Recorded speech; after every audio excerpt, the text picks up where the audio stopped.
passo a palavra para Maria Antônia Chávez, da Universidade de Guadalajara, México. Pode subir, por favor. Vamos fazer a mesma estrutura de ontem, né? As palestras primeiro, depois os questionamentos. Né? Professora Maria Antônia é licenciada em Psicologia, mestre em Psicologia Educativa, doutora em Educação Superior. Tem uma larga trajetória e é uma parceira importante aí para nós, né, dos direitos humanos. Por favor, María Antonia. Bien, muy buenos días. Muchísimas gracias a todas y todos los que están aquí presentes. Trataré de ser breve para agilizar un poco los temas que se tienen para el día de hoy. Y bueno, el tema que yo les quiero compartir es un poco lo que está sucediendo en México a estas alturas y el problema que tenemos con el incumplimiento de los derechos humanos y que está muy relacionado con todo lo que ustedes han trabajado aquí. Y creo que destacar un poco cómo el papel de la educación, el papel de la universidad, en realidad no estamos haciendo nada. A pesar de estos foros, a pesar de que nos sentamos a hablar de la realidad, pero hablamos de la realidad cuando ya los hechos han sucedido. Y creo que nos hace falta a la universidad estar presente ahí donde están tomando esas decisiones. Por ejemplo, en la ponencia cuando decían que no sabíamos por qué China estaba instalada aquí y que como ya China tiene cierto control, obviamente lo tiene porque lo pueden hacer y que nosotros no estuvimos presentes para poder informar qué era lo que podía suceder, ¿no? Desde la reflexión académica que tiene obviamente sus concomitantes. Pero bueno, hablarles de los derechos humanos. Originalmente la ponencia decía derechos humanos, justicia y ciudadanía en México y le he agregado el injusticia como para determinar lo que está sucediendo, ¿no? Y voy a pedir el control. Bien. Listo.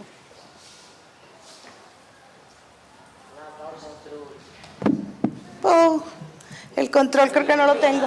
No lo tengo ni aquí, ¿no? Bien. Bien. No tenía pensado hablarles sobre la necropolítica, pensando que podría haberse trabajado en las ponencias iniciales del día de ayer cuando hablamos de la globalización.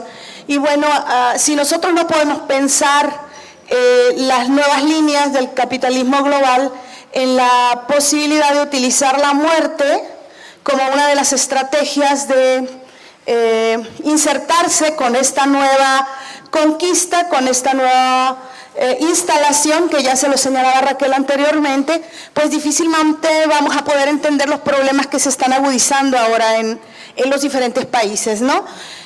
Hablar de personas desechables y prescindibles tiene que ver con esta postura y estrategias de Washington de cuáles van a ser las nuevas tendencias para poderse insertar en los mercados y en las naciones, ¿no?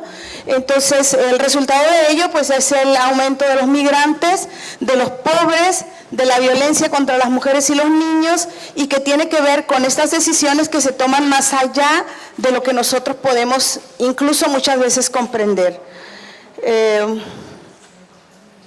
La violencia de Estado, pues obviamente este tipo de violencia funciona y ha funcionado a través de la historia para establecer la reproducción de esta economía liberal y que bueno, nos lleva a establecer esta conjunción de formas para el establecimiento del poder y bueno, que obviamente la ley en este caso ya no tiene el objetivo de administrar la justicia.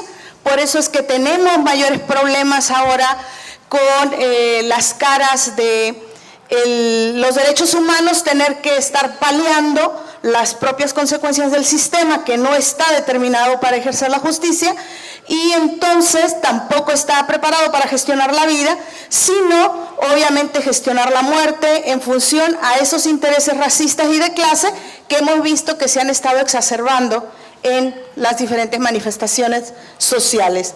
Bien, ¿Qué tarea tenemos desde México para fortalecer al Estado de Derecho y poder hablar de democracia? Obviamente se tendría que resolver este debilitamiento del acceso a la justicia, que obviamente es proceso de un modelo económico instalado, el desmantelamiento de la economía nacional con la reforma energética y las concesiones mineras, que tienen que ver con esto que señalaba Raquel. O sea, vienen nuevas formas de sometimiento, nuevas relaciones ahora con los beneficios de la tierra, y que, bueno, se tendrían que resolver estas concesiones a las grandes empresas que se han utilizado como despresurización para la competencia económica. Nos asumimos países pobres, entonces como pobres vamos a ir a pedirles que vengan al menos a darnos de comer, y nos estamos convirtiendo ahora en esclavos con contrato, ¿sí? Estas interferencias a la libertad de expresión, tanto en las telecomunicaciones y los radios, en el radio, que no nos damos cuenta de lo que está pasando hasta que ya sucedió, ¿no? Hasta que 2 o 3 se animan a hablar de esos problemas, y obviamente son los que son asesinados. En mi país es común que asesinen a los defensores, por ejemplo, de cuestiones ambientales, ¿sí?, a que asesinen a los que son defensores de derechos humanos por otro tipo de violencias, y bueno, también un sistema de carga fiscal para los causantes cautivos. Todos los mercados extranjeros llegan con estas concesiones que se dan a las grandes empresas, y sin embargo a las empresas locales se les castiga. Y bueno, la mano de obra igual es la que tiene que tener la carga fiscal. Tenemos la flexibilidad y precariedad laboral, justamente porque ahora el derecho, o sea, esos derechos adquiridos son sometidos a estos nuevos lineamientos relacionados con las concesiones a los grandes empresarios, los desmedidos recursos económicos a los partidos políticos, y poder transitar de la simulación a la transparencia en el uso de los recursos. Solo en esta medida nosotros podemos avanzar en el Estado de Derecho y la democracia en mi país. Si nos damos cuenta, entonces, tenemos grandes problemas para hablar de justicia en México. Desafíos. Bien.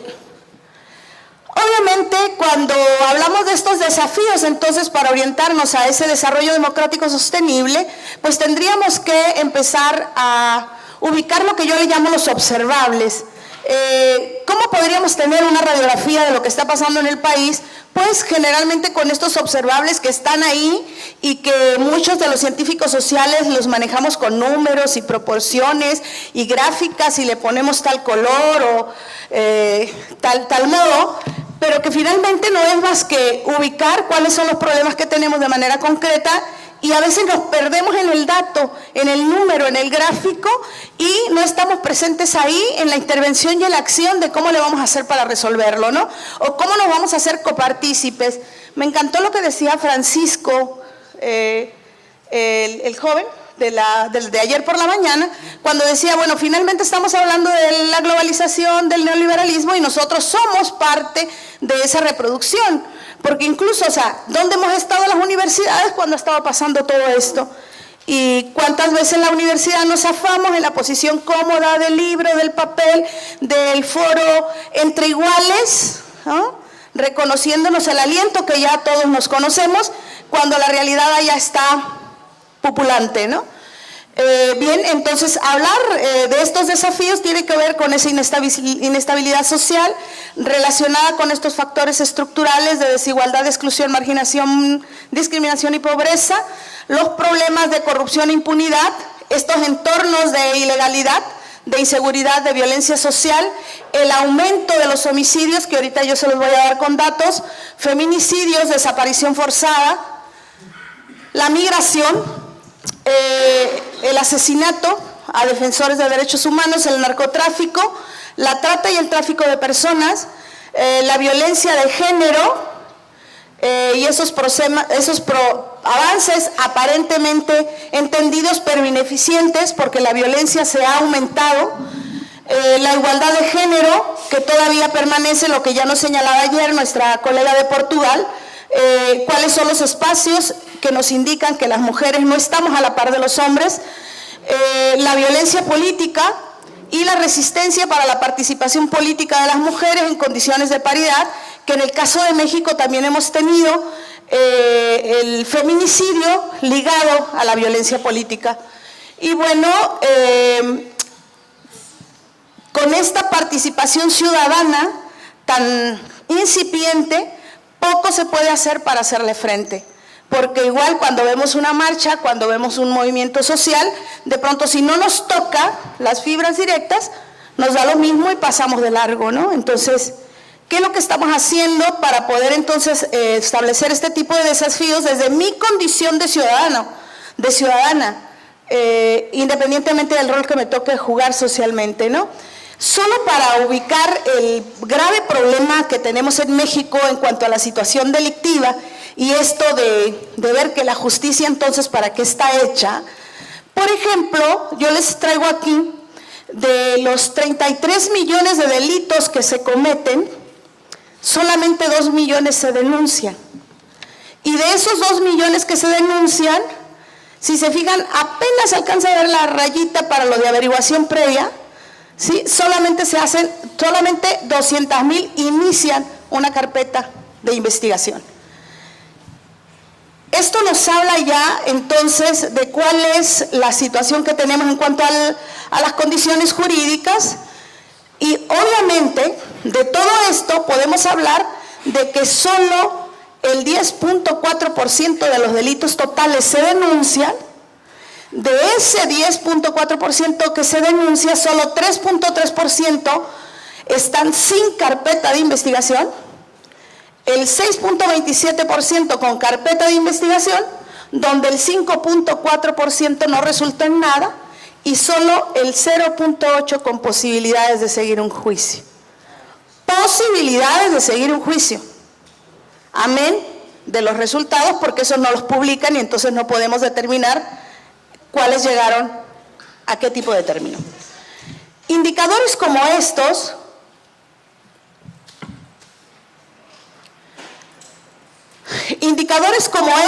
entonces nos hacen ubicar cuál es el sentir de la población en sociedades como estas, ¿no? Hablamos aquí de que en México no son denunciados, hablábamos de que el 10% era denunciado en el dato anterior, luego hay datos que se contraponen según la fuente, pero todos están alrededor de un dato alarmante, realmente en calidad de semáforo en rojo, ¿no? Dice, solo son denunciados 93 de cada 100 delitos, el nivel de delitos no denunciados que no derivaron en una averiguación previa y carpeta de investigación fue de 93.2, y estamos hablando de 2017, o sea, muy cercano, y los ciudadanos no denuncian por considerar la denuncia como pérdida de tiempo, con 34.2%, y la desconfianza en la autoridad, con el 16.5%. Simplemente por señalar un caso, recientemente a un colega de mi trabajo le robaron la computadora del auto, no la laptop, la computadora que es el sistema mecánico del auto. Era el cuarto día y cuando yo le pregunto, ¿denunciaste? Dice, no, ¿para qué? Y mi compañero del ámbito de los derechos humanos, que sabe que la denuncia tiene que ser como la primera manifestación, al menos psicoterapéutica, ¿no? De sentir que va en camino a algo, ¿no? Y sin embargo no lo hacemos. Y claro, cuando denuncias, en mi caso hace algunos años que se metieron a mi casa a robar, y que hago la primera denuncia, que es cuando llegan y te visitan a tu casa y hacen así como la faramalla de que con huellas algún día van a llegar con el que robó. Obviamente se hizo la denuncia, le dicen, le hablo en 3, 4, 5 días para la ratificación de datos y demás, y nunca más hablan. Entonces,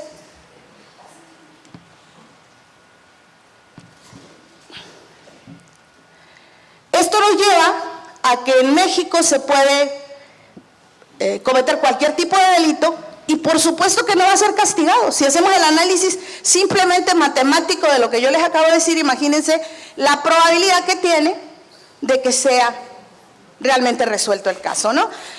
Había otro investigador, colega también, que decía que era más fácil encontrarse un reintegro, sacarse un reintegro con el sorteo de la lotería, que realmente encontrar la justicia.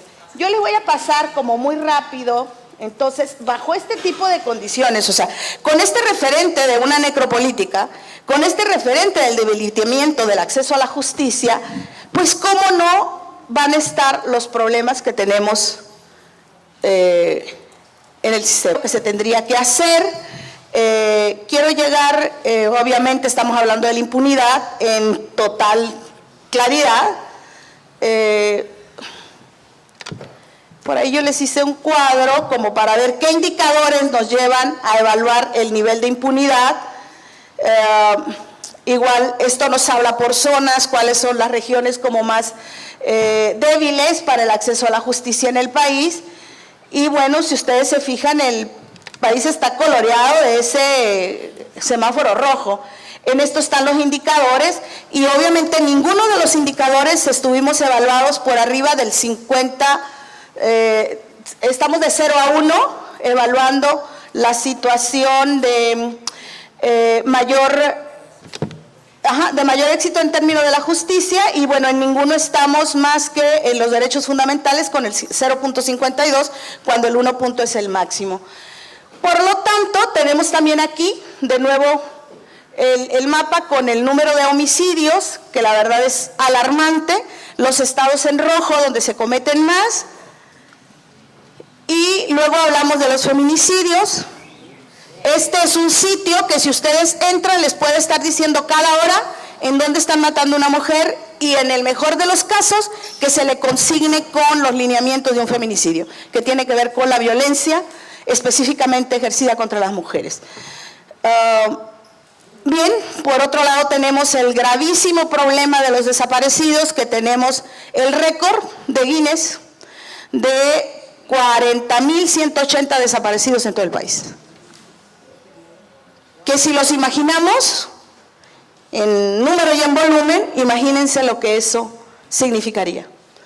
Aún cuando tenemos una ley en materia de desaparición forzada, entonces aquí estamos viendo el debilitamiento de la ley. Existe el instrumento, pero no nos es suficiente como para resolver. Entonces hablamos aquí de las personas desaparecidas.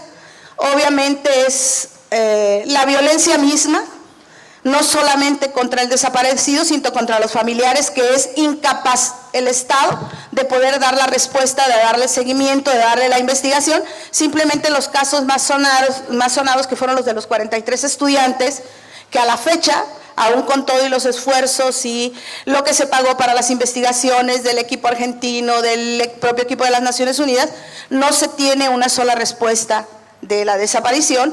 Obviamente lo único que nos permite confirmar es justamente esta política, la necropolítica, que está ahí para estar amenazando con la muerte y con la violencia, ¿no? ¿Y quiénes buscan a las personas desaparecidas? Pues justamente quienes los buscan son sus madres, sus hermanas.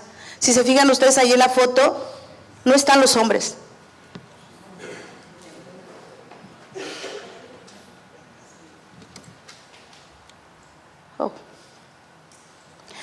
México está lleno de fosas clandestinas por todo el país, aun cuando hay algunas, las que vienen con un punto un poco más grande y más visible son en donde se han encontrado mayor número de restos humanos, pero bueno, con ese número de desaparecidos, obviamente, y con ese número de homicidios, realmente México es un panteón generalizado. Ahora, la modificación que se ha dado del tránsito de migrantes por nuestro país, que ahora ya se convierte en realmente todo un espectáculo en medios de comunicación, porque ya no es ese migrante que acostumbraba a llegar por estas condiciones de pobreza extrema, de desplazamiento forzado, de condiciones de no encontrar la situación económica en su país, sino que ahora seguramente también es contratado para poder visibilizar un mayor problema y que se tomen otro tipo de decisiones en el país del norte para asumir que ahora los migrantes son invasores, ¿sí? O sea, no se visibiliza a los invasores de los que hablaba Raquel. Ahora resulta que son los hondureños los que quieren atacar a Estados Unidos y lo atacan por tierra, ¿no?